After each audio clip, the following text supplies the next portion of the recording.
పవన్కు మద్దతుపై Varma big twist. Chandrababu చెప్పారంటూ. AP ఎన్నికల్లో ఇప్పుడు పిఠాపురం హాట్ టాపిక్గా మారుతుంది. జనసేనాని పవన్ కళ్యాణ్ ఇక్కడ నుంచి పోటీ చేస్తున్నారు. పవన్ ప్రకటన చేసిన వెంటనే అక్కడ టీడీపీ నేత వర్మ మద్దతుదారులు ఆందోళనకు దిగారు. చంద్రబాబు బుజ్జగింపులతో వర్మ మూతపడ్డారు.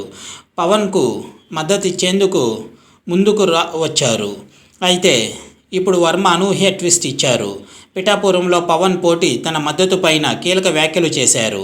పిఠాపురం సీటు పైన వర్మ ఆశలు పెట్టుకున్నారు. 2014లోనూ పొత్తుల కారణంగా సీటు రాకపోవడంతో వర్మ స్వతంత్ర అభ్యర్థిగా పోటీ చేసి గెలుపొందారు.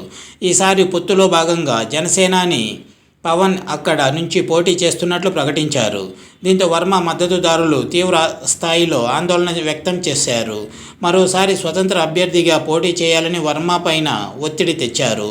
వర్మతో మాట్లాడిన చంద్రబాబు పొత్తు ధర్మంలో భాగంగా పవన్ గెలుపుకు సహకరించాలని సూచించారు.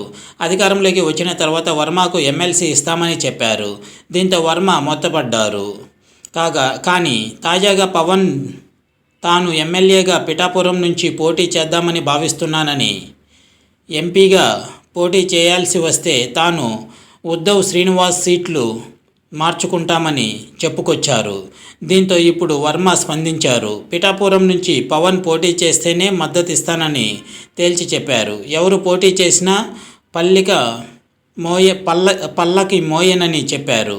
పవన్ పోటీ చేయకపోతే తానే పోటీ చేస్తానని స్పష్టం చేశారు. పవన్ చేయకపోతే తానే అభ్యర్థినని చంద్రబాబు చెప్పారని వెల్లడించారు. దీంతో ఇప్పుడు పవన్ కాకుండా పిఠాపురం నుంచి ఉదయ్ శ్రీనివాస్ పోటీ చేస్తే వర్మ నుంచి సహకారం అందదనే విషయం స్పష్టం అవుతోంది. ఇది వ్యూవర్స్.